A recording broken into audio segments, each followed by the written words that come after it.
Assalamualaikum warahmatullahi wabarakatuh. Kenalkan saya Adria Baswiana dari NPM 23446087. Di sini saya akan menjelaskan hasil diskusi kami tentang atau dari kelas pendidikan komparatif. Nah, yang pertama-tama dimensi sosial, politik, dan ekonomi dalam pendidikan.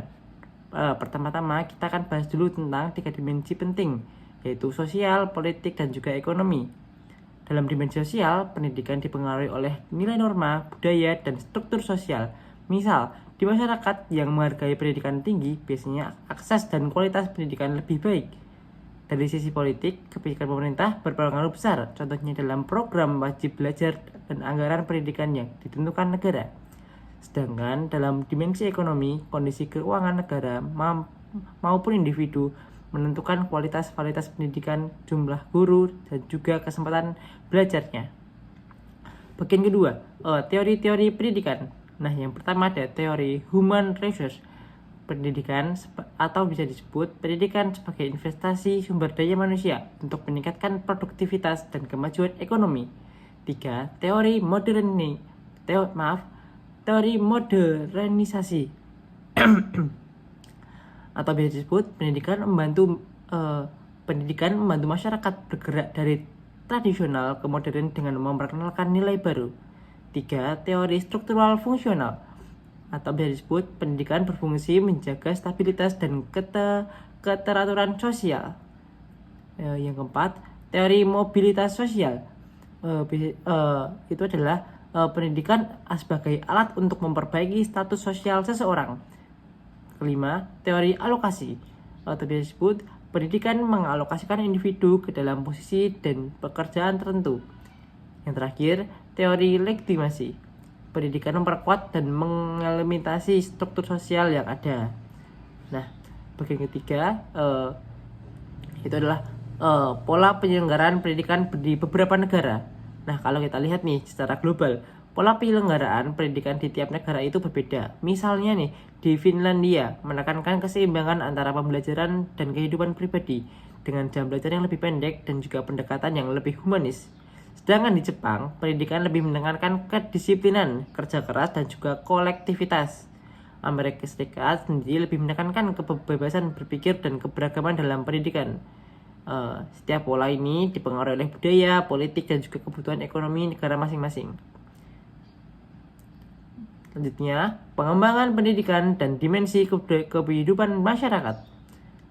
Pengembangan pendidikan sangat berhubungan dengan perkembangan masyarakat. Pendidikan bisa meningkatkan taraf hidup, memperkecil kesenjangan sosial, memperkuat demokrasi, bahkan mendorong pertumbuhan ekonomi semakin berkembang di suatu masyarakat. Biasanya semakin kompleks juga kebutuhan pendidikannya. Yang kelima, kaitan pendidikan komparatif, pendidikan internasional, dan juga pendidikan global. Lanjutnya nih, ada hubungan erat antara pendidikan komparatif, pendidikan komparatif, pendidikan internasional, dan juga pendidikan global. Nah, aku jelasin dulu ya untuk pendidikan komparatif.